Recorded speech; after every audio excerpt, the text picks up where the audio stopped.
Hi everyone, welcome to एजुरुद्रम success classes.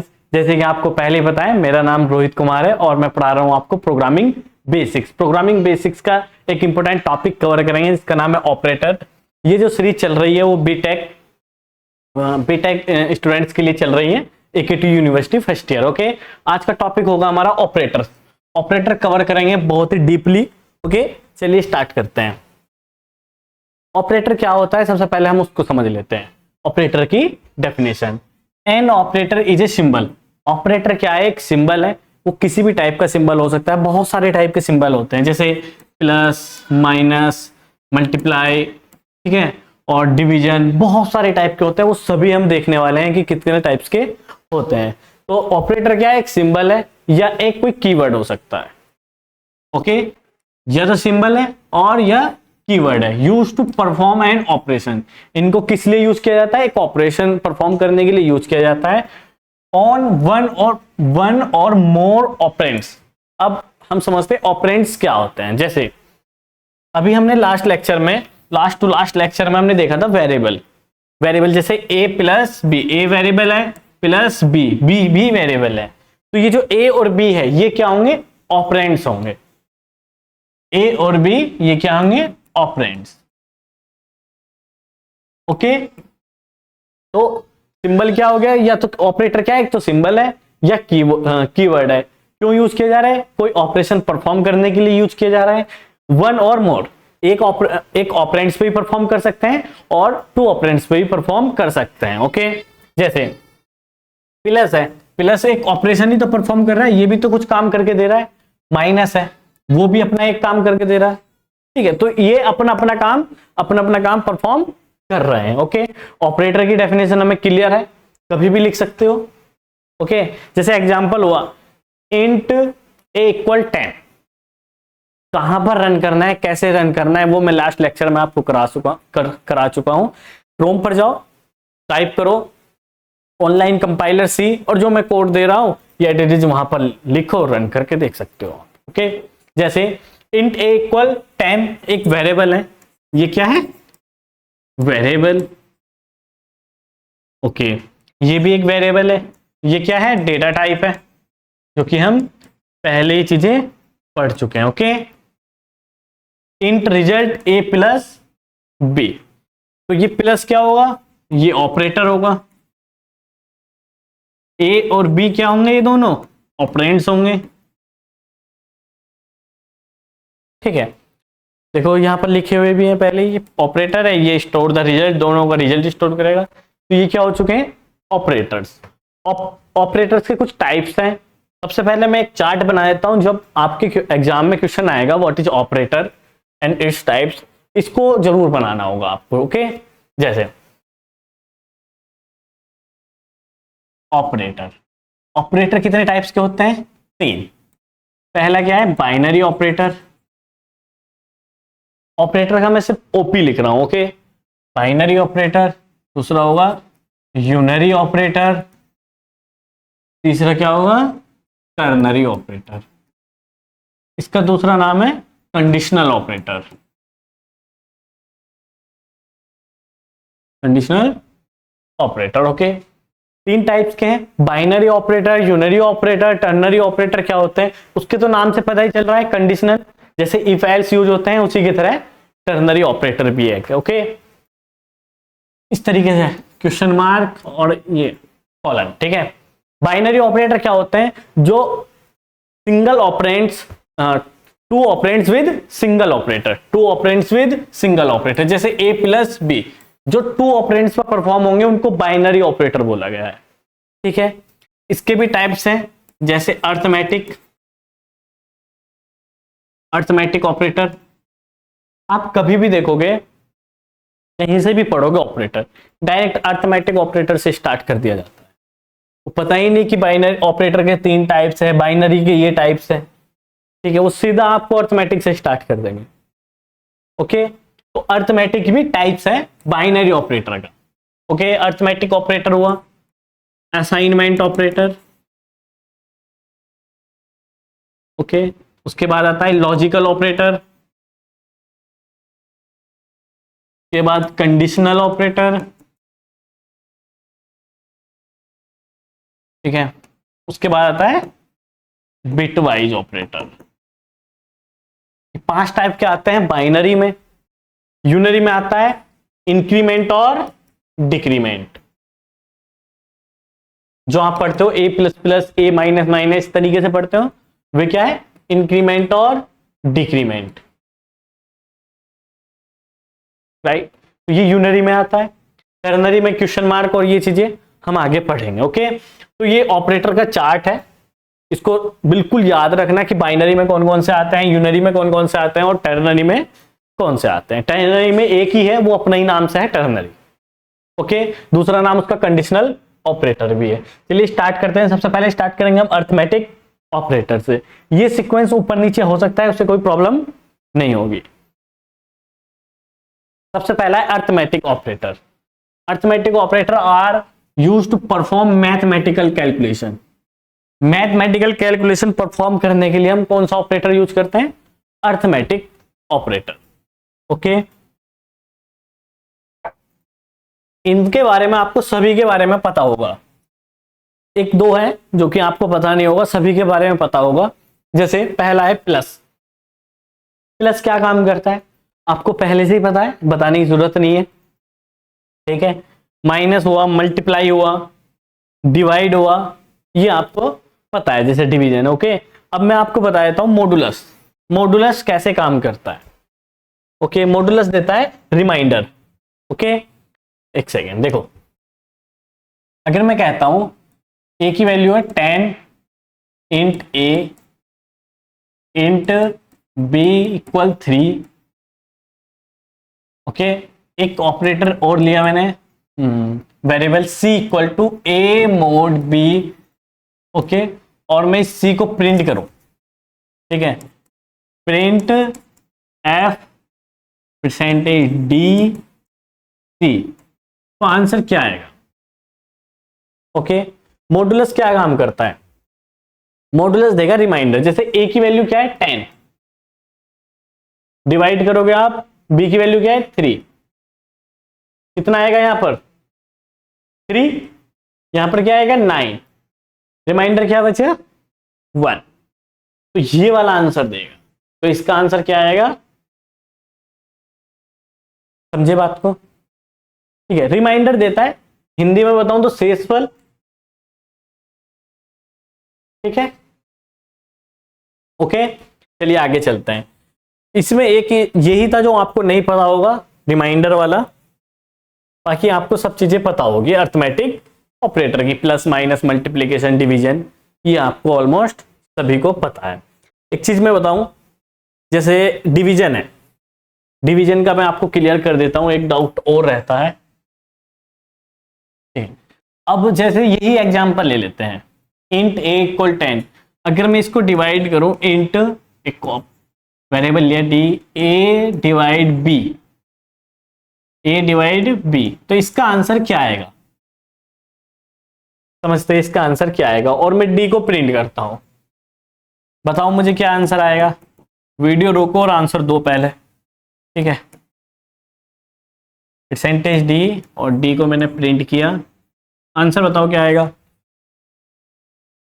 ए की value क्या है 10, ए की वैल्यू क्या है 10, 3, 9, 1।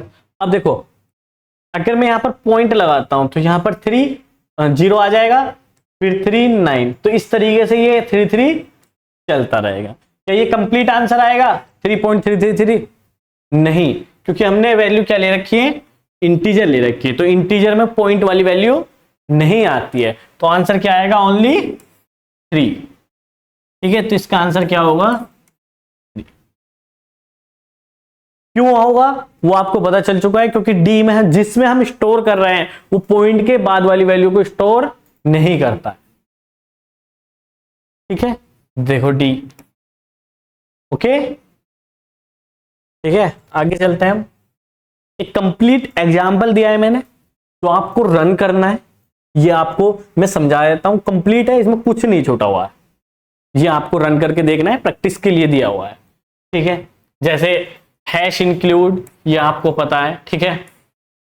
Standard input output dot header file, int main function, main function के अंदर ही सारी की सारी प्रोग्रामिंग होगी, जब तक मैं ये नहीं बता देता हूं कि यहां से मेन फंक्शन के बाहर ये चीजें लिखी जाएगी।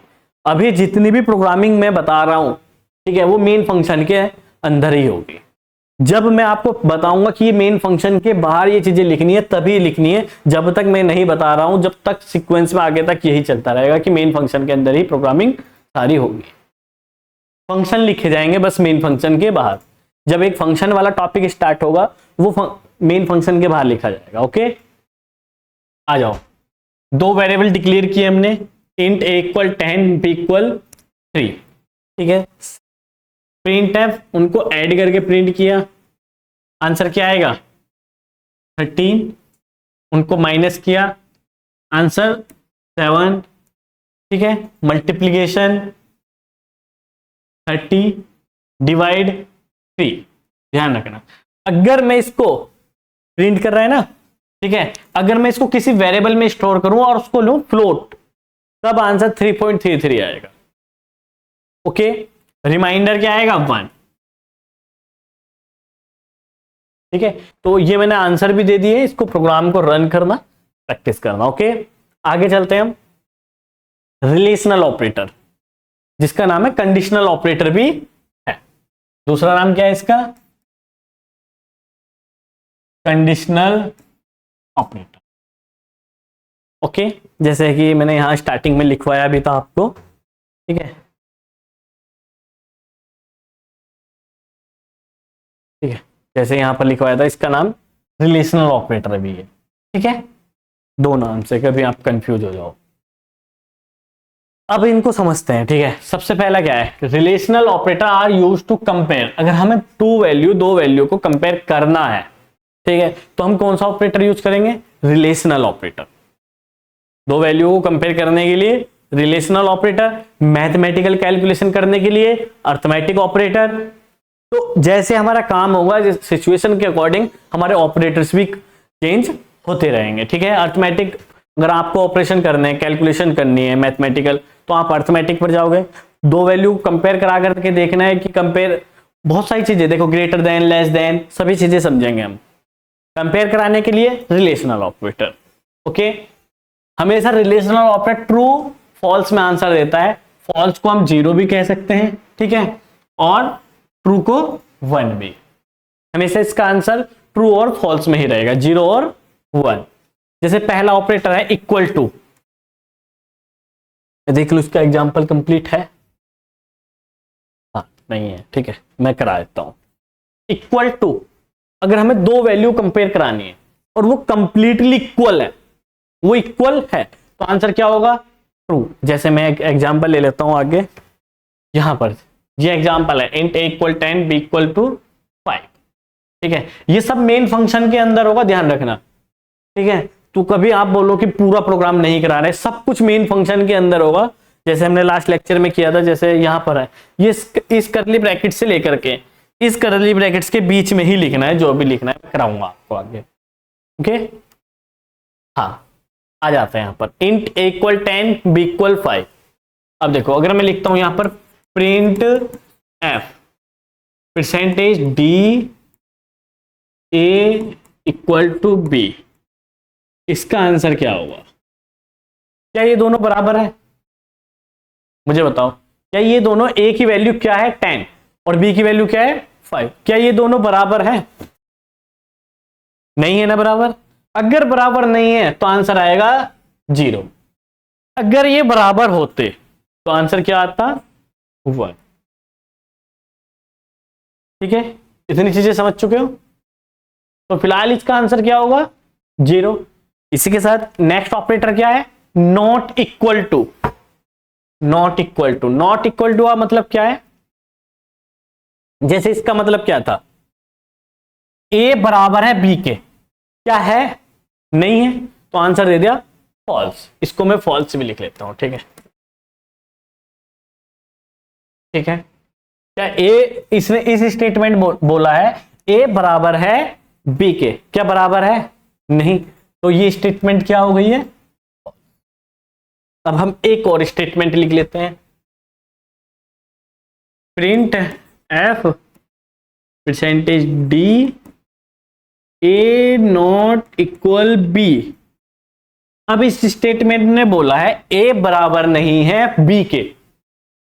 चेक कर लेते हैं, ए की वैल्यू 10 है, बी की वैल्यू 5 है। हाँ सही बात है, बराबर नहीं है, तो ये आंसर क्या आ जाएगा 1 ट्रू।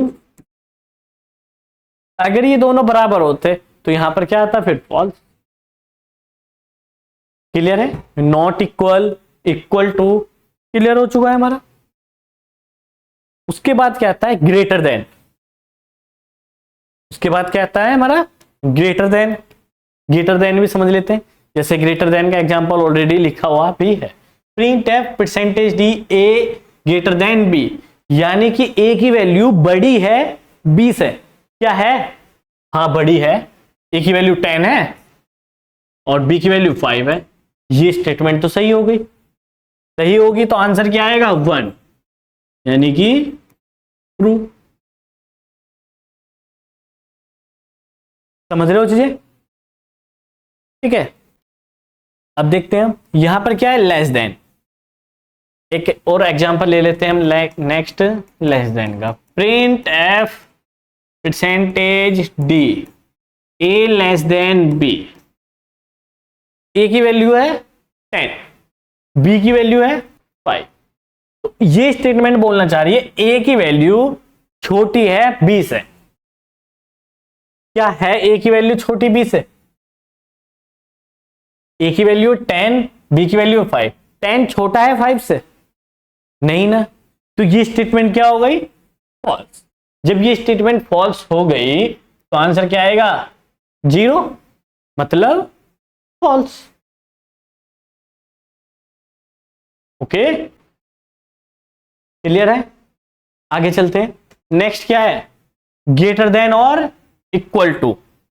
देखो greater than, equal to, less than, equal to, इनको समझो अच्छे से, ठीक है। अगर मैं यहां पर लिखता हूं print F percentage d a greater than equal b, इसका मतलब क्या है, यहां पर दो स्टेटमेंट एक साथ हो गई। ए की वैल्यू बी से बड़ी होनी चाहिए, या अगर बड़ी ना हुई तो बराबर होनी चाहिए। सबसे पहले तो चेक होगा ए की वैल्यू बड़ी है बी से, हाँ बड़ी है, तो आंसर क्या आ जाएगा इसका 1। अगर बड़ी ना होती तो फिर चेक होता है क्या बराबर है, बड़ी नहीं है तो बराबर है, हाँ बराबर है। अगर मान लो दोनों जगह 5-5 होता, ठीक है, तो फिर पहली वाली कंडीशन फॉल्स, दूसरी वाली ट्रू हो गई, दूसरी वाली ट्रू होगी तो फिर आंसर ट्रू आ जाना। यानी कि यहां पर दो कंडीशन चेक हो रही है, ए या तो बड़ा हो या बराबर हो। दोनों कंडीशन में से कोई सी भी एक कंडीशन ट्रू हो गई तो आंसर क्या आ जाएगा ट्रू। क्लियर है। एक और एग्जांपल लेते हैं हम यहां पर लेस देन इक्वल का। Print F percentage d a less than equal b, इसका आंसर क्या होगा। अब इस स्टेटमेंट का मतलब समझो, a less than equal b, यानी कि लेस देन, ए की वैल्यू छोटी है बी से। क्या छोटी है ए की वैल्यू? नहीं छोटी तो नहीं है, पहली स्टेटमेंट तो गलत होगी। अब दूसरी स्टेटमेंट आ जाती इक्वल वाली, ए की वैल्यू इक्वल है बी के, क्या बराबर भी है? नहीं बराबर भी नहीं है, तो आंसर क्या आ जाएगा, समझे। तो ये होता है आपका कंडीशनल ऑपरेटर या रिलेशनल ऑपरेटर। हमने सभी एग्जाम्पल कंप्लीट करे, अच्छे से करे हैं, ओके। तो इनकी प्रैक्टिस करना, इसको रन करके देखना, आराम से मजा आएगा। ओके आगे चलते हैं हम। नेक्स्ट है लॉजिकल ऑपरेटर। लॉजिकल ऑपरेटर क्या कहता है, logical operator are use to combine और रिवर्स कंडीशन, ठीक है। इसको कंबाइन के लिए और रिवर्स कंडीशन के लिए यूज किया जाता है, ठीक है। मतलब दो कंडीशनों को एक साथ लेकर के काम करना, दो या दो से ज्यादा कंडीशनों को लेकर एक साथ काम करना। मतलब जैसे कह देते नहीं कि किसी स्कूल कॉलेज में किसी को बुलाते हैं, सर वो आ रहा है क्या, दोस्त को कह देते हैं वो आएगा तो मैं भी आऊंगा। मतलब दो तीन कंडीशनों को एक साथ मिला करके काम कर दे। जैसे अभी समझते हैं हम, 3 टाइप के होते हैं। पहला है लॉजिकल एंड, फिर है लॉजिकल और लॉजिकल नॉट। ठीक है, अब मैं इनकी टेबल बना रहा हूं, वो लिख लेनी है, समझ लेनी है। ठीक है, टेबल के बिना यहां पर काम नहीं होगा। हाँ, एक सेकेंड, गलत जगह स्लाइड ऐड हो गई, स्लाइड ऐड इसके बाद करनी थी। हाँ, अब जैसे सबसे पहले बात करते हैं लॉजिकल एंड की। लॉजिकल एंड का साइन है ये। ओके, ध्यान रखना, साइन मेन है इनका। ओके, जैसे सेकंड रुको, 2 इनपुट है, एक इनपुट लिया मैंने x, एक इनपुट है y, यहां पर क्या होगा आउटपुट 2 0 2 1 2 0 2 1। ठीक है, सॉरी गलत हो गया, एक सेकंड, यहां पर ये नहीं बनेगा।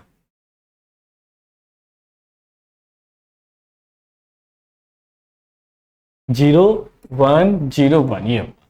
अब देखो, ये 2 कंडीशनों के रिजल्ट है, समझो बात को।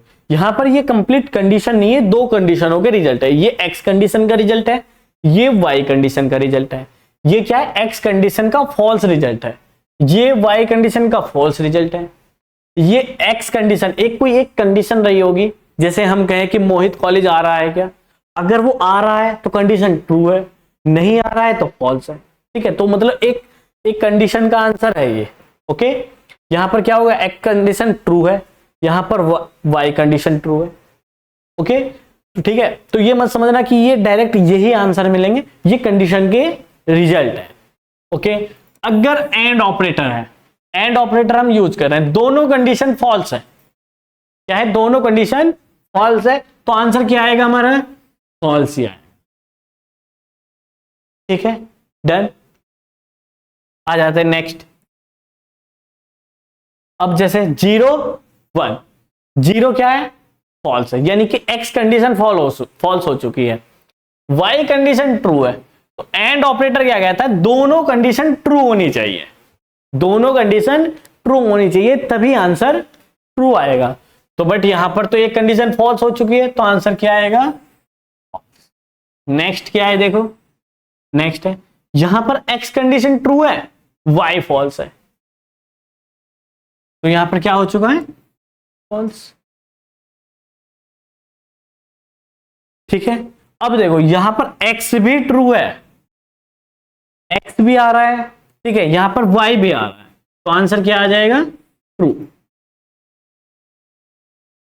ठीक है, दोनों कंडीशन ट्रू है, दोनों कंडीशन का आंसर क्या आया है, ट्रू, तो आंसर क्या होगा, ट्रू होगा। ये कहता है एंड ऑपरेटर।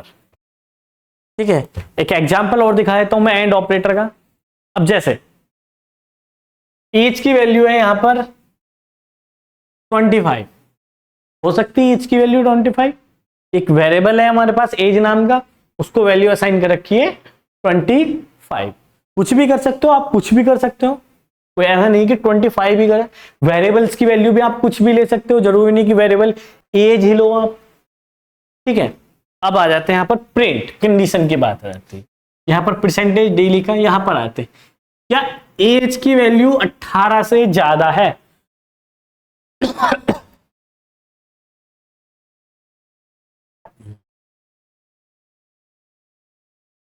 एज की वैल्यू 18 से ज्यादा है, एज 25 है, हाँ ज्यादा है, अगर ज्यादा नहीं होती तो इक्वल है क्या, ऑपरेटर यूज हुआ। ठीक है, कंडीशनल ऑपरेटर, एज की वैल्यू ज्यादा है, हाँ भाई कंडीशन ट्रू है, कंडीशन ट्रू है तो क्या मैं इसको 1 मान लू, कंडीशन ट्रू तो 1 है। ओके, आ जाओ, एक कंडीशन और है, एज लेस देन इक्वल 60, क्या 60 से कम है एज की वैल्यू, हाँ कम है भाई, कम है, 0। ठीक है, 1, सॉरी यहां पर क्या होगा, 1 होगा ना, कंडीशन तो ट्रू है ना, एज की वैल्यू 60 से कम है, हाँ तो क्या होगा 1।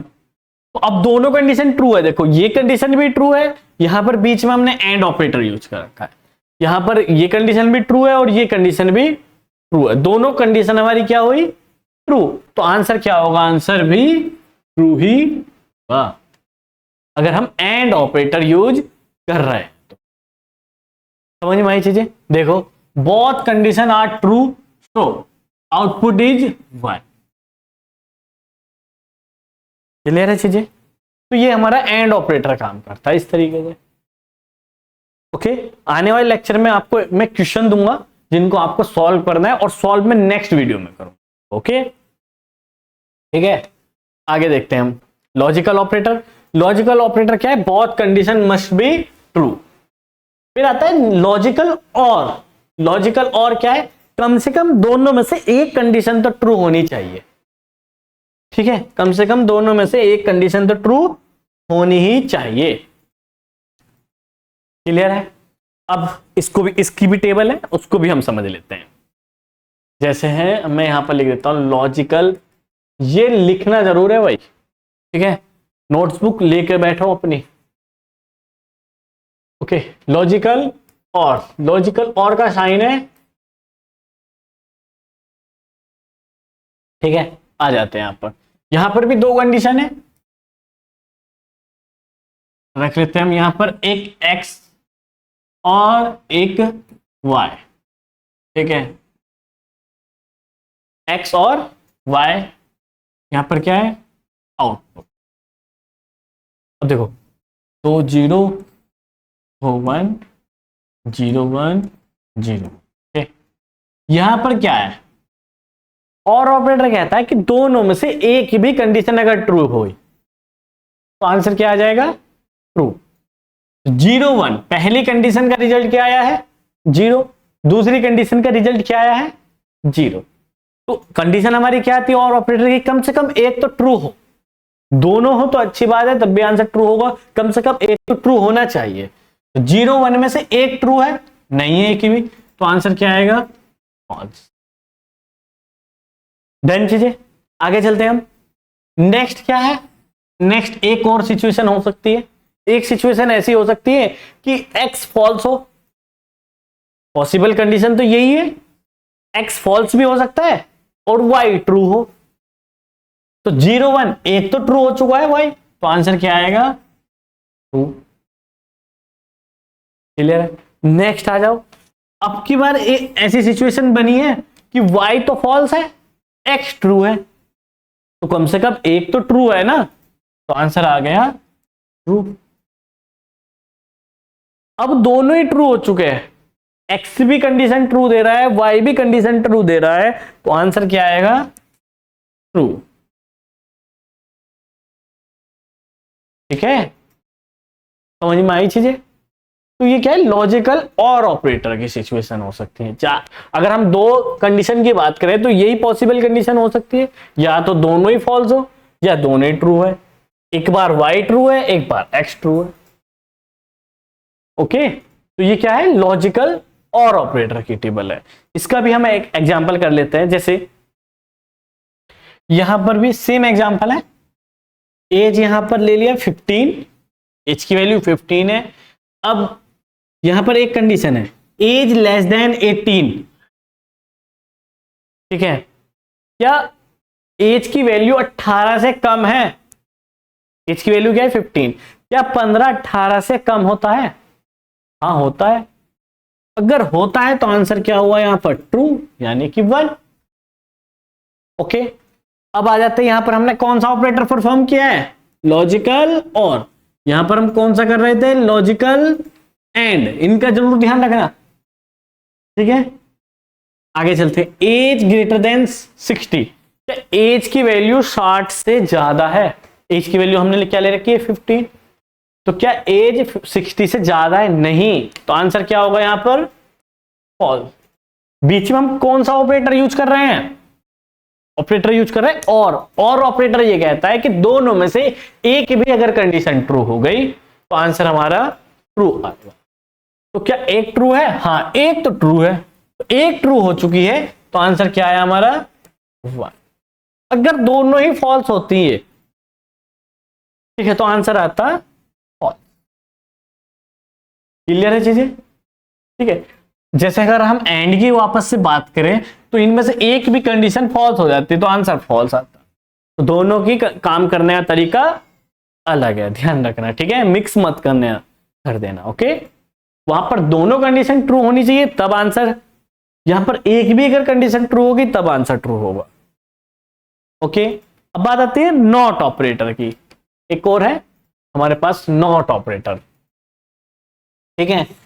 नॉट ऑपरेटर क्या कहता है, logical not, reverse the truth value.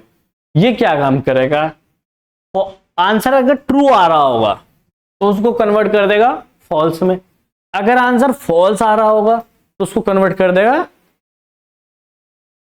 Okay, आ जाओ, इसका भी एग्जांपल समझ लेते हैं। टेबल है इसकी, तो सिंपल सी टेबल है नॉट ऑपरेटर की। देखो ध्यान रखना, logical not, bitwise not, not एक टाइप का और होगा, तो उनमें कंफ्यूज नहीं होना है, ठीक है। ये टेबल दोनों आगे भी काम आएगी, ध्यान रखना चीजों का, ठीक है। लॉजिकल नॉट, लॉजिकल नॉट क्या होता है, अगर आंसर फॉल्स होगा तो उसको किस में कन्वर्ट कर दिया जाएगा, ट्रू में। अगर आंसर ट्रू आ रहा होगा तो उसको किस में कन्वर्ट कर दिया जाएगा, फॉल्स। तो ये आंसर को रिवर्स कर देगा, इसको मतलब नहीं है, बहुत ही अनाड़ी आदमी है। तुम कहोगे इधर को चल तो ये इधर को चलेगा, ठीक है, समझते। ओके, आगे चलते, जैसे इसका एग्जांपल है, एक एक्स की वैल्यू क्या है 10, प्रिंट एफ। अब देखो यहां पर आपने एक कंडीशन लगाई है और यहां पर आपने लगाया नॉट ऑपरेटर, ये है नॉट ऑपरेटर, ठीक है। नॉट ऑपरेटर, क्या एक्स की वैल्यू ज्यादा है 5 से, एक्स की वैल्यू तो 10 ले रखी है, हाँ ज्यादा है। अगर मैं ये नॉट ऑपरेटर ना लगाऊं तो आंसर क्या आएगा, ट्रू। बट यहां पर क्या कर दिया इसने, नॉट ऑपरेटर यानी कि ट्रू को फॉल्स में कन्वर्ट कर दिया, तो अंदर से आया है ट्रू, इसने 1 को किस में कन्वर्ट कर दिया, 0 में, ठीक है। तो आंसर क्या आएगा, फॉल्स यानी कि 0, ठीक है। आउटपुट क्या होगा, ये इस तरीके से करता है, लॉजिकल नॉट काम करता है, ठीक है, क्लियर है। तो हमने एंड भी समझा और भी समझा, नॉट भी हमने समझा है। ओके, आगे चलते हैं हम। आगे आता है असाइनमेंट ऑपरेटर, बहुत ही सिंपल सा है, ज्यादा टफ नहीं है, ठीक है। अगर आपको लॉजिकल नॉट ये वाले समझने बहुत ही ज्यादा इंपॉर्टेंट, इसको ध्यान रखना, जिंदगी भर कोई सी भी प्रोग्रामिंग लैंग्वेज करो, सी करो, पाइथन करो, C++ करो, जावा करो, दुनिया की कोई सी भी प्रोग्रामिंग लैंग्वेज करोगे, नॉट और नॉट इसी तरीके से काम करेंगे। लिखने का तरीका बदलेगा, ये नहीं बदलेंगे, इनकी थ्योरी नहीं बदलेगी कि एंड ऑपरेटर क्या होता है, कभी नहीं बदलेगा। सिंबल बदल जाएगा, कहीं पर दूसरे सिंबल से काम करेंगे, तो थ्योरी नहीं बदलेंगे। अगर कहीं भी ये वर्ड आया लॉजिकल एंड, तो उसमें यही होगा कि दोनों कंडीशन ट्रू होनी चाहिए तभी आंसर ट्रू होगा। अब उसको लिखे किस तरीके से वो कोई फर्क नहीं पड़ता, पाइथन में लिखने का तरीका बदल जाएगा, PHP में लिखने का तरीका बदल जाएगा, जावा में लिखने का तरीका बदल जाएगा। हाँ, कंडीशन यही होगी कि दोनों कंडीशन ट्रू होनी चाहिए। सेम इसी तरीके से और है, इसी तरीके से नॉट है। अर्थमेटिक भी यही काम करेगा इसी तरीके से, कंडीशनल भी इसी तरीके से काम करेगा, लिखने का तरीका बदलेगा और कुछ नहीं बदलने वाला है, ठीक है। तो इन चीजों को अच्छे से कवर करना है। अगर आपने सी को अच्छे से कर लिया तो फिर आप कोई सी भी लैंग्वेज को अच्छे से कवर कर लो, ठीक है। आगे चलते हैं, नेक्स्ट है असाइनमेंट ऑपरेटर। 3 ऑपरेटर हम कवर कर चुके हैं। Assignment operator are use to assign और अपडेट वैल्यू। इसको क्यों यूज किया जाता है, वैल्यू असाइन करने के लिए और अपडेट करने के लिए वैल्यू। आ जाओ, सबसे पहला है असाइन, इक्वल, ठीक है। यहां पर एक वैल्यू क्या है, असाइन हो रही। 10 किसको असाइन हुआ, ए को। हमेशा ध्यान रखना प्रोग्रामिंग में राइट वाली वैल्यू किसको जाएगी, लेफ्ट वाली वैल्यू को। अगर कहीं आपको, जैसे कुछ बच्चे क्या आते हैं नॉर्मल मैथ पढ़ के आते हैं, ठीक है, तो अगर हमारे पास ए के पास है 10 और बी के पास है 20 और मैं लिखता हूं ए इक्वल बी, एक चीज का और ध्यान रखना, जब इक्वल टू बोलूंगा वो ये है, इक्वल बोलूंगा तो वो ये है।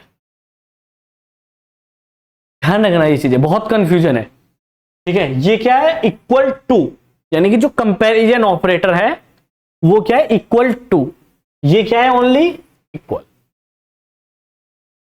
इस चीजों का ध्यान रखना, ठीक है। तो कंफ्यूज मत होना, एक मत समझना इक्वल टू ए और इक्वल को एक जैसा मत समझना। इक्वल टू आंसर देगा ट्रू और फॉल्स में, इक्वल आंसर देगा वैल्यू में, असाइन होगी वैल्यू, ठीक है, जो भी असाइन होगी। आ जाओ यहां पर वापस, मैंने क्या लिखा, a इक्वल बी। तो यहां पर अगर मैथ वाले स्टूडेंट क्या समझते हैं, a की वैल्यू और b की वैल्यू बराबर है, यहां पर वो कॉन्सेप्ट नहीं चल रहा है। यहां पर कॉन्सेप्ट क्या चल रहा है, b की वैल्यू असाइन हुई है a को, ठीक है। ये चीजें, जो चीजें हम पढ़ रहे हैं, जैसे लॉजिकल एंड हुआ, बीटेक फाइनल ईयर तक भी समझ में नहीं आती, कंफ्यूजन रहता ही रहता है, ठीक है। और मैं वो चीजें तरीके से बता रहा हूं आपको, बिल्कुल कि समझ में ये चीजें आ जाए, जो जो चीजें डाउट की होती है वो भी मैं आपके बिल्कुल क्लियर कर रहा हूं, ठीक है। चीजें समझ में आई। तो बी की वैल्यू किसको असाइन हुई है, ए को, ना कि दोनों बराबर है। बी किसको असाइन हो चुका है, ए। तो अब ए की वैल्यू इस स्टेटमेंट के बाद ए की वैल्यू क्या होगी, 20 होगी, ना कि 10। जैसे अगर मैं, ये वही सिचुएशन है, मैं यहां पर हूं, यानी कि 10 AM, मेरे पास 100 रुपीज है, ठीक है। 11 AM के पास कोई कहता है, 11 AM के बाद कोई मुझसे कहता है कि ये 100 दे दो, 200 पकड़ो।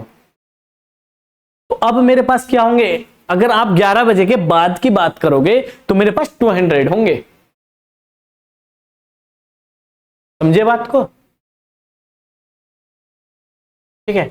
और कभी कभी क्या होता है, जैसे मैं समझाता हूं, तो अगर मैं कहूं कि बी ने अपनी वैल्यू ए को दे दी, ठीक है, तो कुछ बच्चों का ये भी डाउट था, तो सर बी खाली हो गया, नहीं, बी के पास भी रहेगा।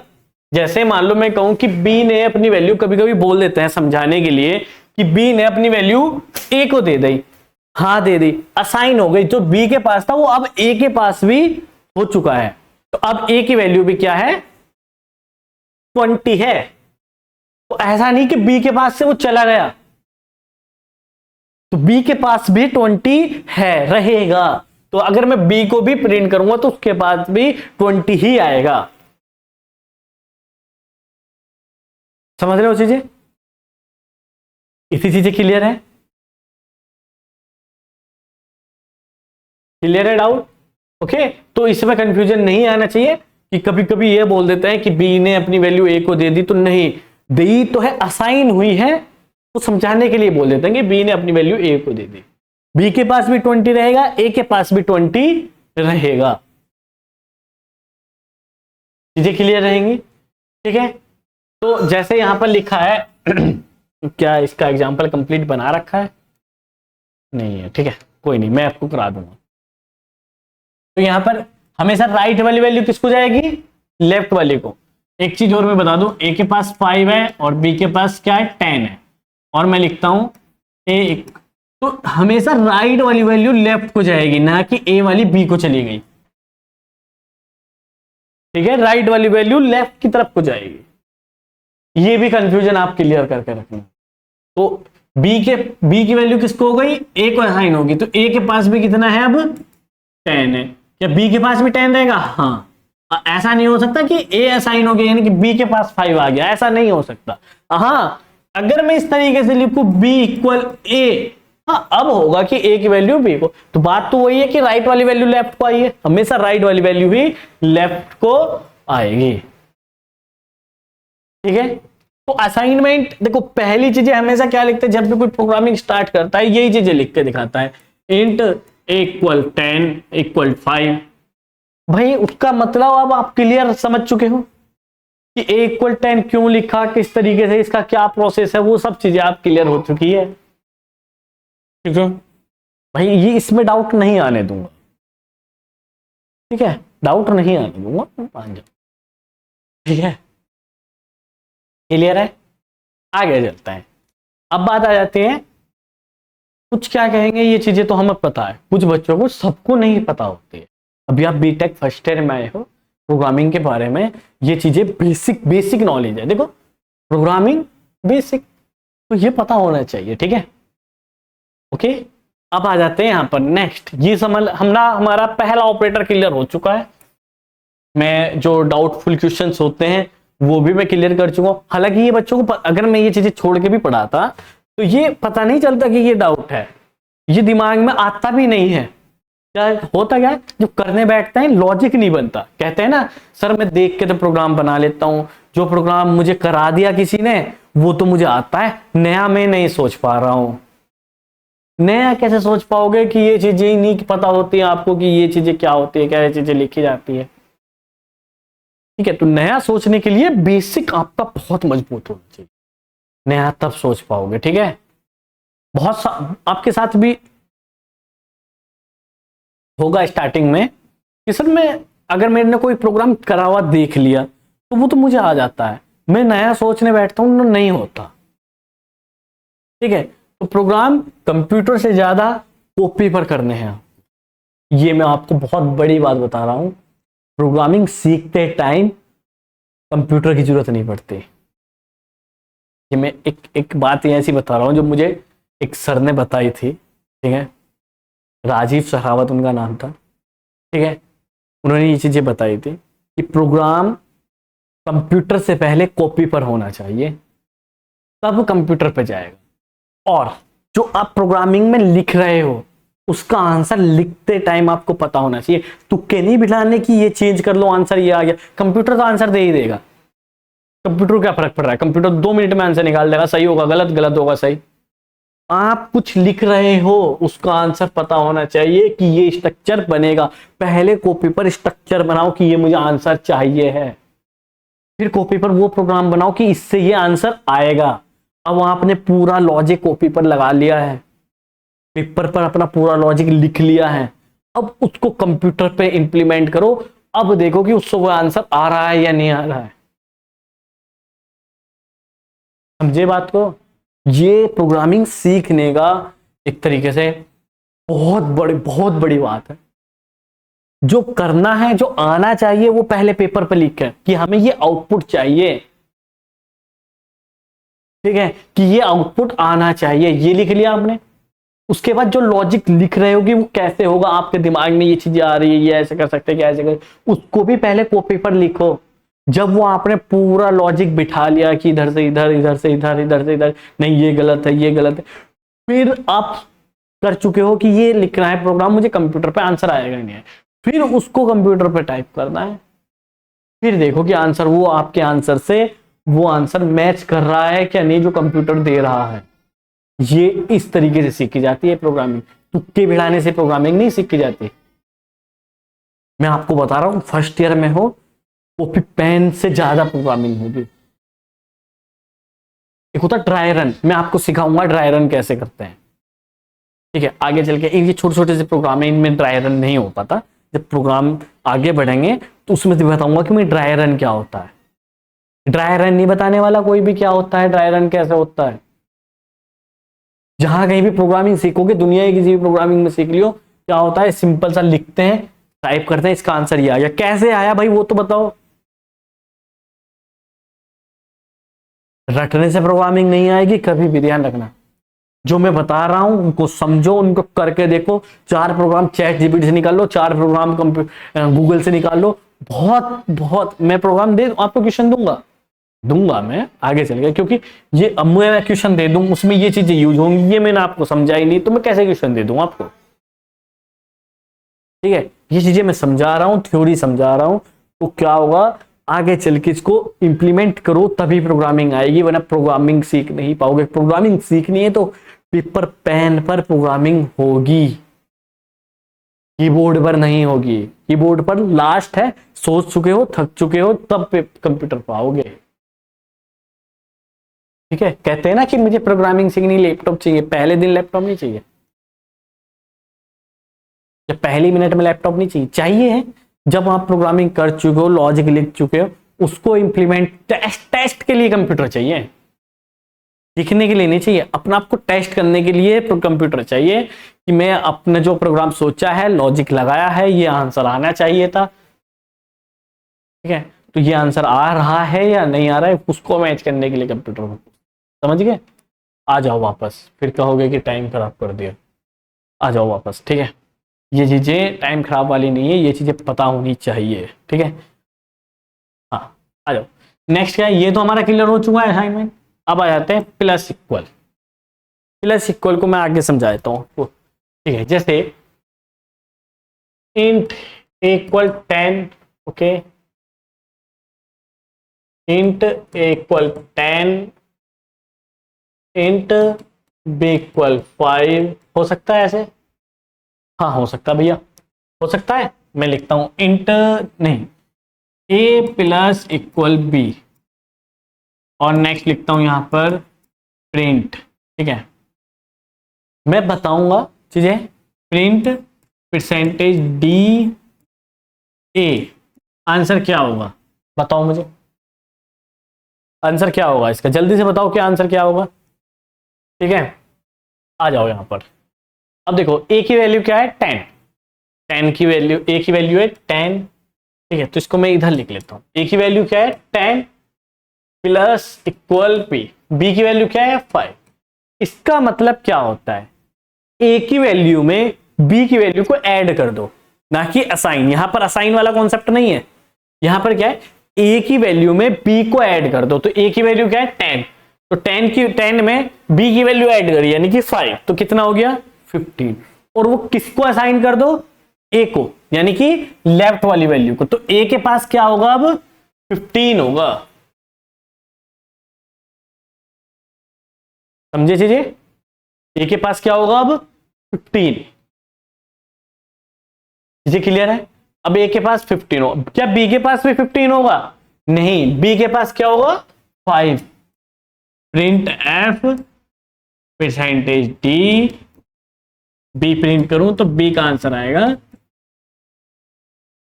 ओके। क्लियर है चीजें। देखो यहां पर एग्जांपल है एक, ए प्लस इक्वल टू 5, यानी कि ए की वैल्यू में 5 को ऐड कर दिया गया है, मैंने वेरिएबल लेके कर दिया, यहां पर डायरेक्ट है, ठीक है। तो आंसर क्या आएगा, ओके। क्लियर है। इसी तरीके से प्लस वाला है, मल्टीप्लीकेशन, ये सब इसी तरीके से। देखो ये क्या होगा, a माइनस इक्वल, अगर a की वैल्यू 10 है, a माइनस इक्वल 5, तो a की वैल्यू में से 5 को माइनस करो और a को असाइन कर दो, जो भी आंसर आएगा। तो देखो a में से 5 को माइनस किया है तो कितना बचा 5, 10 माइनस 5, तो आंसर क्या आएगा 5। वो किसको असाइन कर दिया गया है, a को। तो अब a के पास कितना है 5, तो आंसर क्या आएगा 5, ओके। देखो ये इसके जैसा है, अगर इस तरीके से नहीं लिखना है तो इस तरीके से भी लिख के काम कर सकते हो, ठीक है। अब कुछ स्टूडेंट्स क्या कहेंगे कि जब हम इस तरीके से काम कर सकते हैं, सिंपल सा, अगर हमें ए में से कुछ चीजें घटा करके ए को असाइन करनी है, ए इक्वल ए माइनस 5 लिख करके हम काम कर सकते हैं, तो हमें इसकी क्या जरूरत पड़ी कि इसमें ही क्यों हम इस तरीके से क्यों इसको कॉम्प्लिकेट किया, ठीक है। अब मैं यहां पर बता देता हूं, यहां पर कितने ऑपरेटर यूज हुए हैं जरा बताना मुझे। ए, ओके, एक ए ये है, 2 ये भी कहीं ना कहीं स्टोर हुआ है, इंटीजर वैल्यू है, एक ये है, कितने हो चुके हैं 3। यहां पर कितने यूज हुए हैं 1 2, यहां पर कितने 2। हमने साइज पढ़ा था, इंटीजर कितने साइज लेता है 4 बाइट। यहां पर कितने बाइट लिए हमारे सिस्टम के 16 बाइट। अगर हम ये वाला लॉजिक लिखते हैं तो हमारे सिस्टम की मेमोरी कितनी यूज हो रहा है, ये वाला लॉजिक 16 बाइट, 16 होगा 12 होगा ना, 3 है ना, 1 2 3, ठीक है। और एक चीज और होती है, यहां पर ये एक ही ऑपरेटर काउंट हो रहा है, यहां पर 1 2, यहां पर 2 ऑपरेटर काउंट हो रहे हैं, ये भी हमारे सिस्टम की मेमोरी लेते हैं, ठीक है। ये भी पहले ये ऑपरेशन परफॉर्म होगा, कुछ टाइम लगेगा, फिर ये ऑपरेशन परफॉर्म होगा, इसका भी कुछ टाइम लगेगा, तो डबल टाइम लगा। यहां पर कितना टाइम लग रहा था, सिंगल टाइम में तो एक ही बार में काम हो रहा था, तो टाइम कम हो गया, ऑलमोस्ट हाफ हो चुका है। जब टाइम हाफ हो चुका है, ठीक है, और यहां पर ऑपरेटर मेमोरी भी कम यूज हो रही है हमारे सिस्टम की, यहां पर कितनी है 12 बाइट, 3 ले रहे हैं, 4 बाइट, ठीक है। यहां पर कितनी होगी, 8 बाइट।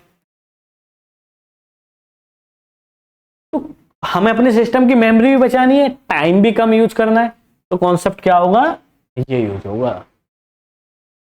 समझे? तो ये क्यों यूज नहीं करना चाहिए, सेम काम के लिए ये क्यों यूज करना चाहिए, आपको क्लियर हो चुका होगा। ठीक है, अब बात आती है, ये क्लियर हो चुका है। अब जैसे multiply equal a multiply equal 5, तो a की वैल्यू में 5 की मल्टीप्लाई यानी कि 10 है, 10 मल्टीप्लाई 5 कितना होगा, 50। आंसर क्या आ जाएगा, a के पास, a को क्या असाइन हुआ है, 50। सेम डिवाइड है, सेम मॉडुलस है, दोनों की कैलकुलेशन होगी और वो a को असाइन हो जाएगा। बस ये कॉन्सेप्ट है, ये है असाइनमेंट। असाइनमेंट ऑपरेटर क्लियर हो चुका होगा। ठीक है, आगे चलते हैं। ठीक है, अब बात आ जाती है बिटवाइज ऑपरेटर की। बिटवाइज ऑपरेटर क्या है, bitwise operator work directly on the individual bits. ये इंडिविजुअल बिट्स पर काम करता है डायरेक्टली, इंटीजर वैल्यू की, इंटीजर वैल्यू की इंडिविजुअल बिट्स पर काम करता है। कैसे करेगा अभी बताएंगे, ओके। ठीक है, हाँ एक चीज, ठीक है, यहां पर आ जाओ, वापस से आ जाते हैं। देखो पहला है bitwise and operator. Bitwise operator के भी टाइप्स हैं, 1 2 3 4 5 6, इसके भी 6 टाइप के, ठीक है, 6 टाइप हैं बिटवाइज ऑपरेटर के। पहला क्या है, बिटवाइज एंड। इससे पहले हमने एक एंड और पढ़ा था जिसका नाम था लॉजिकल एंड। यहां पर ये क्या है, बिटवाइज एंड। ये है बिटवाइज और इसका सिंबल है ये, और बिटवाइज एंड का सिंबल है, ठीक है। एक और है बिटवाइज एक्सॉर, इसका सिंबल है कैप। एक है बिटवाइज नॉट, ठीक है, इसका सिंबल है टिल, ठीक है। लेफ्ट शिफ्ट राइट की तरफ ओपन होंगे, ये ध्यान रखना, इसमें कंफ्यूजन बहुत हो जाती है। लेफ्ट शिफ्ट राइट की तरफ ओपन होंगे और राइट शिफ्ट लेफ्ट की तरफ ओपन होंगे। इनका भी क्या कॉन्सेप्ट है वो भी हम समझेंगे एक एक करके, ओके। सबसे पहले हम बिटवाइज एंड को पकड़ते हैं। बिटवाइज एंड जो हमने लॉजिकल एंड में टेबल बनाई थी सेम वही होगी, टेबल में चेंजेस नहीं होंगे, ओके। आ जाओ यहां पर, देखो यहां पर एक क्वेश्चन है, a equal to 5 b equal 3, a and b, तो आंसर क्या होगा, ओके। आ जाओ, तो हमने पढ़ा था बिटवाइज एंड, बिटवाइज एंड की टेबल भी पढ़ी थी कि दोनों कंडीशन ट्रू होनी चाहिए तभी आंसर क्या आएगा, ट्रू आएगा, ठीक है। तो बिटवाइज ऑपरेटर पढ़ने के लिए बाइनरी निकालना आना चाहिए, ठीक है, बाइनरी टू डेसिमल आना चाहिए, डेसिमल टू बाइनरी आना चाहिए। इतना आप 12th में पढ़ के आए होंगे, ये तो क्लियर सी बात है, बहुत छोटी सी बात है, ठीक है। Decimal to binary, binary to decimal, ये आपको आना चाहिए अगर आपको बिटवाइज ऑपरेटर पढ़ना है। एक शॉर्ट तरीका मैं आपको बता देता हूं, ठीक है। अगर किसी की भी बाइनरी निकालनी है आप लिख लेंगे 1 2 4 8 16 32, इस तरीके से डबल करते चले जाएंगे।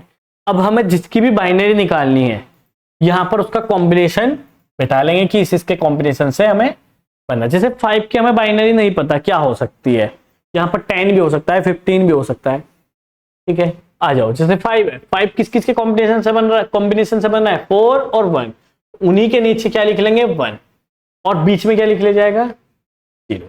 जिसके कॉम्बिनेशन से नहीं बन रहा है वहां पर 0, जिसके कॉम्बिनेशन से बन रहा है वहां पर 1, ओके। तो 5 की बाइनरी क्या हो चुकी है 1 0 1, तो मैं यहां पर इसको लिख लेता हूं 1 0 1, ओके। अब 3 की बात आ जाती है, b की वैल्यू क्या है 3 की बाइनरी क्या होगी, देखो 2 और 1 के कॉम्बिनेशन से बन रहा है, तो मैंने यहां पर लिख लेता हूं 1 राइट साइड से, ठीक है। तो यहां पर भी इसी के नीचे जैसे मैं लिख लेता हूं 1 1, लेफ्ट साइड में आप 0 बढ़ा सकते हो, कोई प्रॉब्लम नहीं है। तो यहां पर मैं 0 लिख लेता हूं सिर्फ समझने के लिए, ठीक है। ये हमारा एक कॉम्बिनेशन बन चुका है। अब बात आ जाती है, हमने पढ़ा था logical and operator. Logical and operator क्या कहता है, दोनों कंडीशन ट्रू होनी चाहिए तभी आंसर ट्रू आएगा। तो एक कंडीशन तो ये है, एक कंडीशन ये है। क्या पहली वाली कंडीशन ट्रू है, यहां पर ये इसमें देखेंगे ठीक है, सिर्फ किस में देखेंगे हम, इस लॉजिक में, सबसे पहले इस वाले लॉजिक में देखेंगे क्या यहाँ ये भी ट्रू है, ये भी ट्रू है, हाँ ट्रू है, तो आंसर क्या होगा, ट्रू। डन। अब हम इस लॉजिक में देखते हैं, क्या दोनों ट्रू है, नहीं दोनों तो ट्रू नहीं है, दोनों ट्रू नहीं है तो आंसर क्या होगा, 0। यहां पर भी दोनों ट्रू नहीं है, दोनों ट्रू नहीं है तो आंसर क्या होगा, 0। अब ये किसकी बाइनरी है, ठीक है, जो आंसर निकल के आया ये किस में निकल के आया, बाइनरी में, तो अब बाइनरी टू डेसिमल, तो सेम लॉजिक यहां पर भी लिख लेते हैं, राइट साइड से लिखना शुरू करेंगे, 1 2 4 इस तरीके चलते रहेंगे। अब जिसके ऊपर भी 1 बैठ रहा होगा, जिसके ऊपर भी, उसको हम क्या कर लेंगे, ऐड कर लेंगे, ठीक है, तो और किसी के ऊपर तो 1 बैठ ही नहीं है, तो ओनली 1 ही है, तो 1 का आंसर, इसका आंसर क्या हो जाएगा, समझ में आई चीजें। एक एग्जाम्पल और करा देता हूं मैं इसका, और के साथ करेंगे, एक एग्जाम्पल हम न्यू करेंगे और के साथ, ओके, जिसमें 10 और 5 ले लेंगे, ओके, ठीक है। तो लॉजिकल एंड हमें समझ, सॉरी बिटवाइज एंड हमें क्लियर हो चुका है। इसी तरीके से यहां पर अगर मैं 10 लिखता तो 10 की बाइनरी निकालते, यहां पर जो भी वैल्यू होगी उसकी बाइनरी निकालते, फिर ये हम ऑपरेशन परफॉर्म करते हैं, ओके। अब बात आ जाती है बिटवाइज और की, तो यहां पर हम एक एग्जांपल ले लेते हैं, ये एक एग्जांपल हो चुका है, ठीक है, यहां पर एक एग्जांपल और ले लेते हैं जिसका नाम होगा, यहां पर मैं सिंपल लिख देता हूं एंड, ठीक है, सभी बिटवाइज एंड है, यहां पर लिख देता हूं और, एक वैल्यू है int equal 10, int B equal to 5 ले लेते हैं या 7 ले लेते हैं, ठीक है, 7 ले लेते हैं, जो भी होगा, ठीक है। प्रिंट एफ परसेंटेज डी ए और बी, ये और ना, लो बिटवाइज और का सिंबल मैंने यूज कर लिया है। अब देखते हैं आंसर क्या होता है। अब 10 की बाइनरी क्या होगी बताओ जरा भाई, 10 की बाइनरी 10 किस किस के कॉम्बिनेशन से बन रहा है जरा देखना, 8 के और 2 के, उसी के नीचे 1 बाकी 0, तो यहां पर मैं लिख लेता हूं, ठीक है, 1 0, ये तो एक तरीके से अलग क्वेश्चन हो गया ना, अब ये अलग क्वेश्चन हो गया, ठीक है, ओके, 1 0 1 0, ये किसकी बाइनरी हो चुकी है, 10 की। अब मैं देखना चाहता हूं 7 की बाइनरी क्या होगी, 4 2 6 और 1 7 हो गया, ठीक है, तो यहाँ पर 1 1 1, तो इसको भी राइट साइड से लिख लेंगे 1 1 1, बाकी क्या होगा 0, ठीक है, तो मैंने यहाँ पर 0 लिख लिया, ओके। अब देखो 0 1 0 1 0 1 क्या होगा, अब ध्यान, और ऑपरेटर की बात चल रही है, और ऑपरेटर क्या कहता है, दोनों में से अगर एक भी कंडीशन ट्रू हो गई तो आंसर क्या होगा, ट्रू होगा, ठीक है। तो दोनों में से क्या एक ट्रू है, हाँ एक तो ट्रू है, आंसर होगा ट्रू, ठीक है, आंसर क्या होगा, ट्रू, लो आंसर ट्रू आ, दोनों में से दोनों ही ट्रू हो गई, ये तो आंसर ट्रू हो गया, दोनों में से एक ट्रू है, दोनों में से एक ट्रू है, तो ये क्या आंसर हुआ, 1 1 1। अब ये किसकी बाइनरी है वो भी पता होना चाहिए, 1 1 1 1, देखो हम लिख लेते हैं 1 2 4 8, ठीक है। अब दो चारों के ऊपर 1 है तो चारों को ऐड कर लिया जाएगा, ठीक है, 8 4 12 और 2 14 और 1 15, तो आंसर क्या होगा इसका, 15, ओके। तो इसी तरीके से अगर मैं यहां पर एंड ऑपरेटर परफॉर्म करता तो आंसर क्या होता है इसका, देखो यहां पर 1 नहीं आता, यहां पर 1 आता, तो सिर्फ एक ही कॉम्बिनेशन में 1 आता, तो आंसर इसका क्या हो जाता है, 2 हो जाता है, अगर मैं यहां पर बिटवाइज एंड ऑपरेशन परफॉर्म करता, ओके। अब इसके बाद आ जाता है नेक्स्ट क्या है, बिटवाइज नहीं सॉरी बिटवाइज एक्सॉर, बिटवाइज इसके लिए टेबल समझानी पड़ेगी क्योंकि ये तो पुरानी टेबल से काम करके, एक्सॉर के लिए मैं एक टेबल बना लेता हूं, वहां पर समझाता हूं, ठीक है, ओके, क्लियर है चीजें, आ जाओ एक्सॉर, यहां पर भी दो कंडीशन होंगी, एक कंडीशन होगी x, एक कंडीशन होगी y, यहां पर क्या होगा आउटपुट, 2 0 2 1 0 1 0 1, ठीक है। ओके, यहां पर देखते हैं, देखो एक्सओर ऑपरेटर क्या कहता है, बिटवाइज एक्सओर ये कहता है कि दोनों कंडीशन क्या होनी चाहिए, एक जैसी नहीं होनी चाहिए,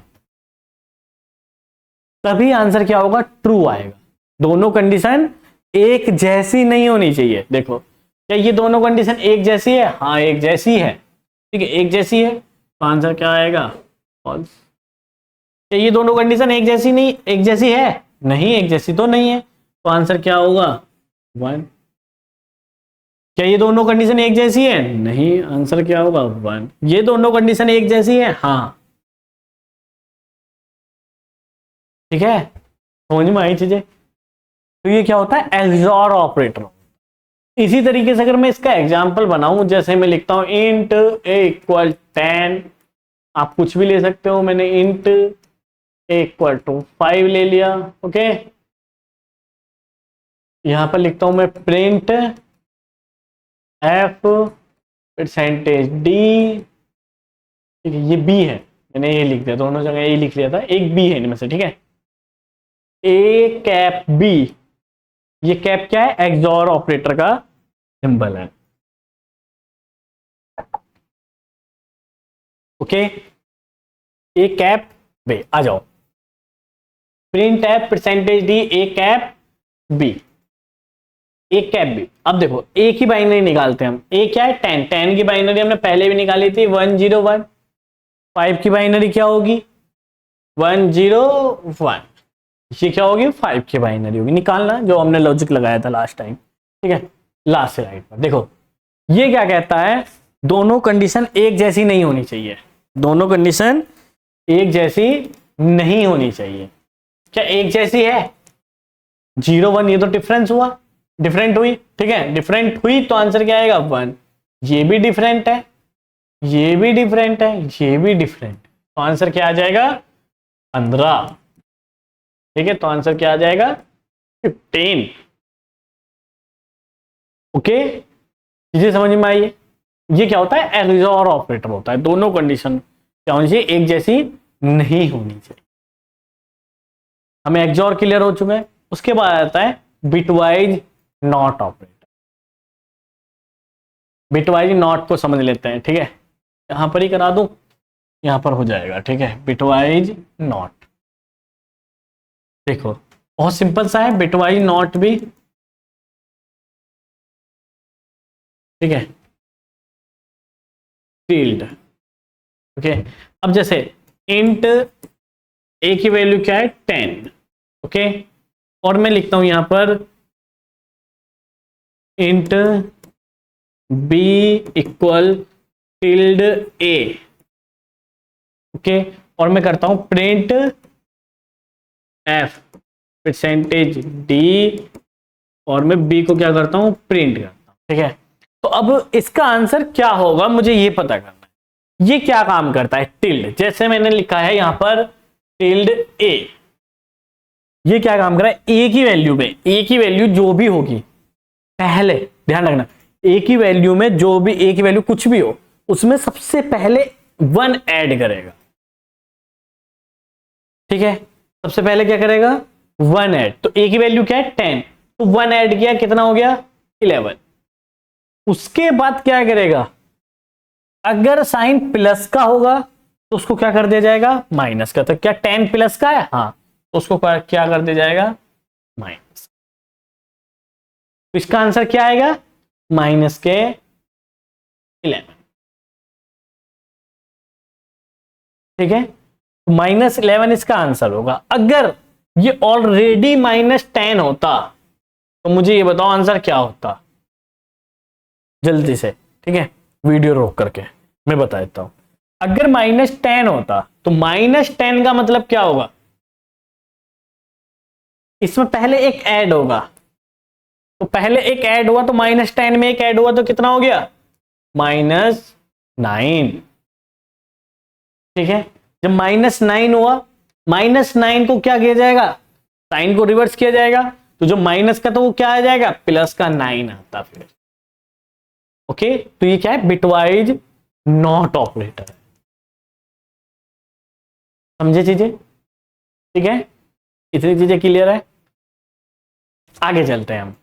बिटवाई नॉट क्या करेगा, तो ही कंडीशन थी सर। ठीक है, ये चीजें हमारी क्लियर हो चुकी, इसको भी रन करके देखना, मजा आएगा। ओके, अब यहां पर आ जाते हैं, हमारे लेफ्ट शिफ्ट और राइट शिफ्ट रह गए हैं, इनको भी कवर करते हैं। ओके,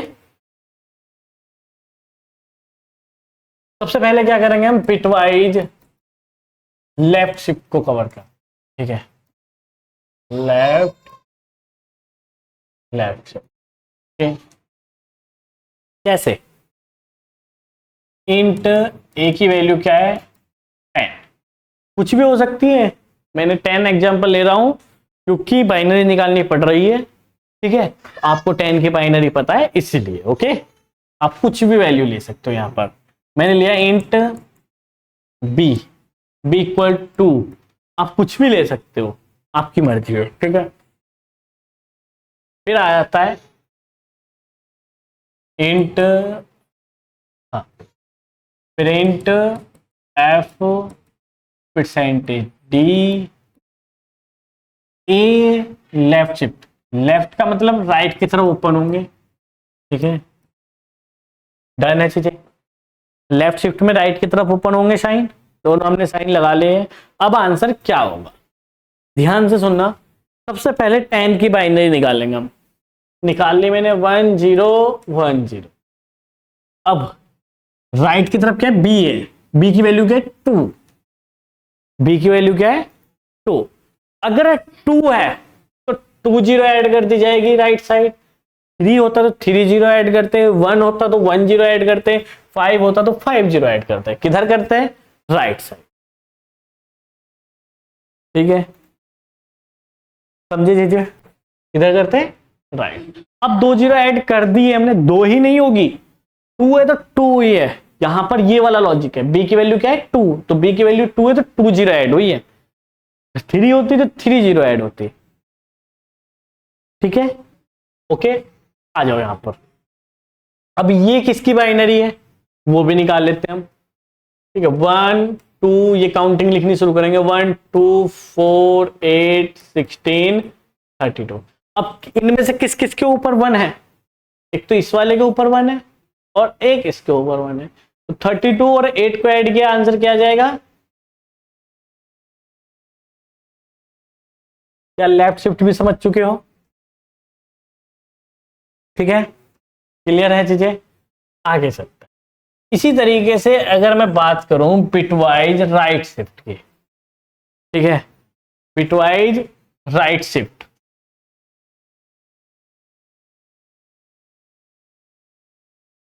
बिटवाइज राइट, ठीक है,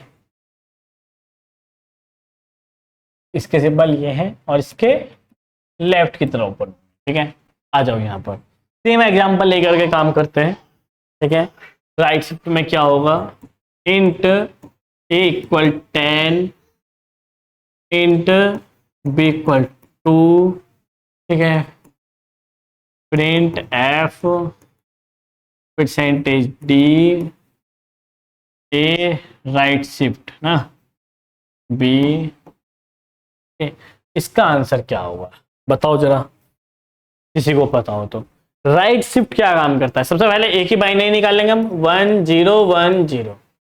राइट शिफ्ट क्या कह रहा है, बी की वैल्यू क्या है 2, तो यानी कि राइट साइड से ये समझो 2 डिजिट हट चुकी है। 1 होता तो 1 डिजिट हट चुकी है, तो ये समझो कि अब 2 डिजिट राइट साइड है ही नहीं, 0 1 बचा। ठीक है, 1 होता तो 1 डिजिट हटती, 3 होता 3 डिजिट, ये समझो रिमूव हो चुकी है राइट साइड से, ये क्या हो चुकी है, डिजिट रिमूव हो चुके हैं। तो बचा क्या 0 1। अब ये किसकी बाइनरी है, 2 की, यानी कि यहां पर 1 लिखा जाएगा, यहां पर 2, किसके ऊपर 1 है, 2 के ऊपर, तो आंसर क्या आ जाएगा, ये क्या है, बिटवाइज राइट से। क्लियर है चीजें, इतनी चीजें क्लियर होगा।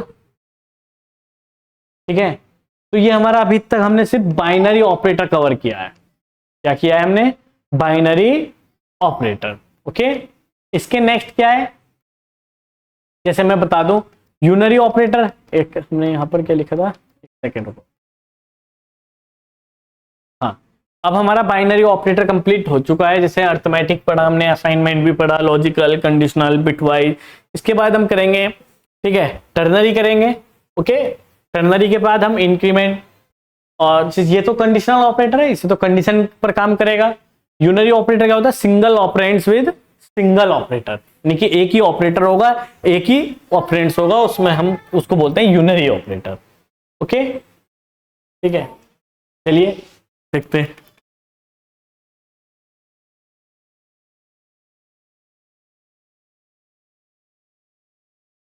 यहां पर देखो, कंडीशनल या ternary operator. The conditional operator question mark and colon is a short way to writing simply if else।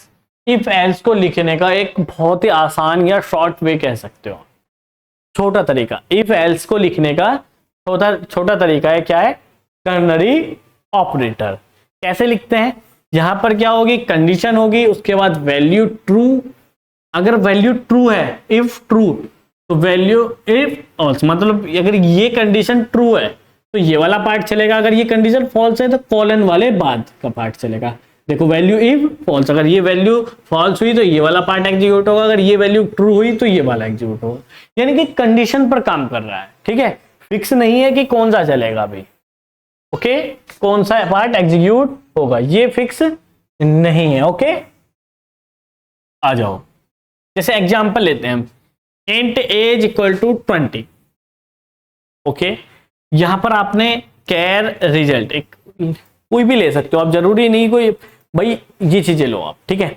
आपने यहां पर एग्जांपल ले रखा है कैर स्टार रिजल्ट। स्टार क्यों है? ये पॉइंटर वेरिएबल है, ये भी आपको बता दिया जाएगा, ठीक है, ठीक है। देखो, यहां पर आप ये भी लिख सकते हो 01। आप इस वाले पोर्शन की जगह आप यहां पर लिखो, मैं आपको इसका ना एक जितना आपने पढ़ रखा उसका वो लिख के देता हूँ, एक एग्जांपल, ठीक है। ये थोड़ा सा एडवांस एग्जांपल हो जाएगा। इंट एज इक्वल टू 20, ठीक है। आपने लिया एक वेरिएबल और लिया है, इसका नाम आपने लिख दिया इंट डी इक्वल, यहां पर जैसे ये लिखा ना इंट डी इक्वल। अब आप यहां पर क्या लिख रहे हो? एज ग्रेटर देन 18, ठीक है, क्वेश्चन मार्क आपने दे दिया यहां पर इसको 0, नहीं कंडीशन 2 होनी चाहिए ना, तो यहां पर आपने 1 पास कर दिया, यहां पर आपने क्या पास कर दिया? फॉल्स, यानी कि 0। ओके, अगर ये कंडीशन ट्रू है तो ये 1 किसको असाइन हो जाएगा? डी को। डी के पास क्या हो जाएगा? 1। उस डी को क्या करा रहे हैं हम? प्रिंट एफ परसेंटेज डी के, यहां पर आपने लिखा डी। ओके, अगर ये कंडीशन ट्रू है, एज की वैल्यू 18 से ज्यादा है, तो कंडीशन ट्रू है, तो ये 1 किसको असाइन हो जाएगा? डी को। तो अब डी के पास क्या होगा? 1 होगा। अगर ये कंडीशन फॉल्स है तो ये ना चल करके कॉलन वाले बाद वाला पार्ट चलता, तो डी को असाइन क्या होता? 0। तो आंसर क्या आता? 0। ओके, तो फिलहाल के लिए आंसर क्या आएगा? 1। डन, चीजें क्लियर है? ये है टर्नरी ऑपरेटर, यानी कि इफ एल्स के जैसा वाला पार्ट, ठीक है, इफ एल्स का शॉर्ट वे है। ओके, अब बात आ जाते यूनरी ऑपरेटर की। ये वाला पार्ट किसका है? यूनरी ऑपरेटर का। लिख देता हूं ना, याद नहीं। Unary operator, increment decrement operation होते हैं इसमें, ठीक है। देखो, दीज ऑपरेटर इंक्रीज और डिक्रीज ए वैल्यू बाय 1। एक वैल्यू इंक्रीज होगी या डिक्रीज होगी, ये कॉन्सेप्ट है एक तो, ठीक है। अगर आपने प्लस प्लस देखा है कहीं, तो इंक्रीज बाय 1 एक वैल्यू बढ़ेगी। अगर आपने कहीं देखा है डिक्रीज माइनस माइनस, मतलब माइनस माइनस देखा, उसमें क्या होगा? एक वैल्यू घटेगी। अब यहां पर भी थोड़ा सा ट्रिकी क्वेश्चन है। एक चीज होती है, यहां पर मैं एक स्लाइड ले लेता हूं, या पीछे ही बात करते हैं, यहीं पर बात करते हैं, ठीक है। एक दो, हाँ, यहां पर होता है, एक होता है प्री इंक्रीमेंट, एक चीज ये हो गई। एक होता है pre decrement, decrement, okay, pre decrement, pre increment. एक कॉन्सेप्ट ये हुआ, ठीक है। प्री इंक्रीमेंट में क्या लिखा जाएगा, इस तरीके से लिखा जाएगा, प्लस प्लस ए, मतलब कोई एक ए वेरिएबल है, ठीक है। तो अगर मैं यहाँ पर देखूँ, एक सबसे पहले मैं यहाँ लिख देता हूँ ए इक्वल 10, ठीक है।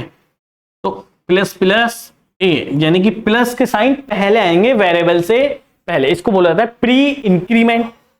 होता है प्री डिक्रीमेंट, यानी कि माइनस के साइन जो होंगे वो पहले आएंगे वेरिएबल से। डन। अब बात आ जाती है पोस्ट इंक्रीमेंट की। पोस्ट इंक्रीमेंट और पोस्ट डिक्रीमेंट। पोस्ट इंक्रीमेंट और पोस्ट डिक्रीमेंट, यहां पर प्लस के जो साइन होंगे वो बाद में, ठीक है। यहां पर माइनस के साइन जो होंगे वो बाद में। ओके, चारों को समझ लेते हैं, चारों में डिफरेंस कैसे होगा, क्या होगा, ठीक है, एग्जाम्पल के साथ में। ये कॉन्सेप्ट है, ठीक है, ये जरूर समझना है। बहुत सारे क्वेश्चन आ जाते हैं, इससे पूछ लिया जाता है प्री इंक्रीमेंट पोस्ट इंक्रीमेंट में क्या डिफरेंस होगा। ओके, ठीक है। आंसर निकालने में दिक्कत आती है कि अब आंसर क्या होगा, अब आंसर क्या होगा, ठीक है। अब ये एक ब्लैंक स्लाइड है। ओके, ये हमारे पास तो स्लाइड है एक एक्स्ट्रा, यहां पर काम करते हैं। ओके, अब आ जाओ, यहां पर एक एग्जांपल लेता हूं मैं, इंट ए इक्वल 10, और मैं यहां पर डायरेक्ट लिखूंगा, ठीक है, ध्यान रखना, प्रिंट एफ परसेंटेज डी। अब से जो आगे लिखूंगा वो सब यहां पर चीजें लिखी जाएंगी, ये सब कुछ सेम रहेगा। मैंने लिखा है प्लस प्लस ए, सबसे पहला यही ना, इसका क्या नाम है बताओ जरा, प्री इंक्रीमेंट। इंक्रीमेंट कैसे है, प्लस प्लस है तो इंक्रीमेंट है, तो प्री मतलब पहले प्लस है तो प्री इंक्रीमेंट। तो आंसर क्या होगा, मुझे जरा वीडियो रोक करके आंसर बताते रहना, ठीक है। आंसर आने चाहिए, जितने भी बच्चे वीडियो देख रहे हैं, ठीक है, आंसर आने चाहिए। आंसर बताओ, आंसर क्या आएगा इसका, बहुत सिंपल सा क्वेश्चन है, ठीक है। अब मैं बता देता हूं, देखो इसका मतलब क्या होगा, एक ऐड कर रहे हैं, वन ऐड कर रहे हैं। देखो इसका भी बिल्कुल सिंपल सा मैं लिख के दिखाया तो ए इक्वल टू ए प्लस 1, ये कॉन्सेप्ट है। ए की वैल्यू में एक को ऐड करो और वो ए को ही असाइन कर दो, ठीक है। ए की वैल्यू में एक ऐड किया और ए को ही असाइन कर दिया, ठीक है, इक्वल टू ए प्लस 1। तो अब ए की वैल्यू क्या है 10, 10 में एक ऐड किया तो क्या आएगा, क्या क्या 11 आएगा ना, तो 11 आएगा, तो आंसर क्या हो गया 11। क्लियर है, ठीक है, क्लियर है ये चीजें, ये कॉन्सेप्ट क्लियर है। अब बात आ जाती है हमारे यहां पर print F percentage d minus minus a. अब जरा क्या आएगा, अब मुझे ये बताओ आंसर क्या आएगा, ठीक है, आंसर बताओ, आंसर क्या आएगा। यहां पर वीडियो को रोको और आंसर दो, मुझे पता चलना चाहिए कि एक्टिव हो, नींद में तो नहीं हो, ठीक है। अब मैं बता देता हूं, अब आंसर क्या होगा, यहां पर वैल्यू 10 थी, यहां पर इस स्टेटमेंट ने वैल्यू कितनी कर दी है 11, तो अब ए की वैल्यू 10 नहीं है, ध्यान रखना। अब ए की वैल्यू क्या है 10 नहीं है, यहां पर इस कॉन्सेप्ट ने ए की वैल्यू को 11 कर दिया है, ठीक है। अब 11 कर दिया है, ओके, तो आंसर क्या आएगा, इसका भी मतलब यही है कि ए इक्वल ए माइनस 1, तो ए की वैल्यू में से एक को घटा दिया गया। ए की वैल्यू कितनी थी भाई 11 थी ना, 11 में से एक को हटाया तो कितना बचा 10, तो यहां पर आंसर क्या आ जाएगा 10। समझ में आई चीजें, क्लियर है, हो गए, आगे चलते हैं। क्लियर सा आंसर है, तो आंसर क्या आएगा यहां पर 10, तो ए की वैल्यू क्या हो चुकी है 10। कोई डाउट, कोई क्लियर सी बात नहीं है, ठीक है, वो कोई डाउट नहीं है, ठीक है, सिंपल सी चीजें हैं। आगे चलते हैं, तो हमारा pre increment pre decrement clear हो चुका है। अब बात आ जाती है हमारी पोस्ट इंक्रीमेंट की। मैं यहां पर इसी क्वेश्चन को कंटिन्यू करते हैं, यहां पर मैं लिखता हूं प्रिंट एफ, ए की वैल्यू 10 हो चुकी है ना, परसेंटेज डी, यहां पर ए प्लस प्लस, यहां पर समझना कि क्या हो रहा है। यहां पर आंसर बता दो जरा मुझे क्या होगा। अब सबके सब आंसर आने चाहिए कमेंट में, कमेंट में आंसर आने ही चाहिए, चाहिए मुझे जरूर चाहिए, पता तो चले कितने पढ़ रहे हैं। ठीक है, ओके। ए प्लस प्लस आंसर क्या होगा इसका, जिन्होंने भी 11 दिया है, जिन्होंने भी, इसका भी मतलब यही होगा, इसका मतलब भी ए इक्वल ए प्लस 1 होगा।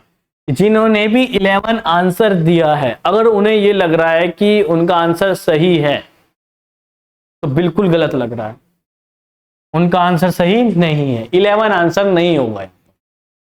ए की वैल्यू क्या है, 10 है। ठीक है, अगर आप कंफ्यूज हो रहे हो तो फिलहाल के लिए इस क्वेश्चन को अलग मान लो, यहां पर मैं एक वैल्यू और ले लेता हूं, इंट इक्वल टू 10 इस तरीके। ठीक है, ए की वैल्यू क्या है, 10 है, ए की वैल्यू 10 है, तो ए प्लस प्लस, इसका मतलब भी ए इक्वल टू ए प्लस 1 है। तो जिन बच्चों को भी ये लग रहा है कि 11 आंसर आएगा, नहीं, आंसर क्या आएगा, 10। ये क्या है, पोस्ट इंक्रीमेंट, ये क्या है, पहले ए को प्रिंट कर दिया गया है, फिर उसमें एक ऐड किया गया है।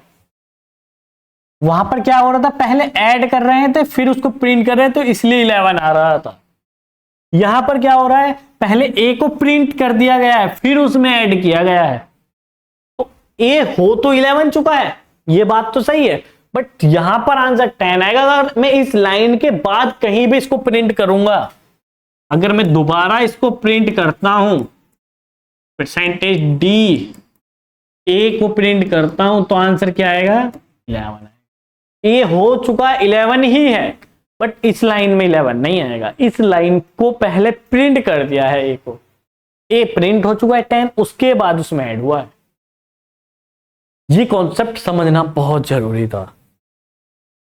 ठीक है, समझ में आई चीजें, 11। आगे आ जाते हैं।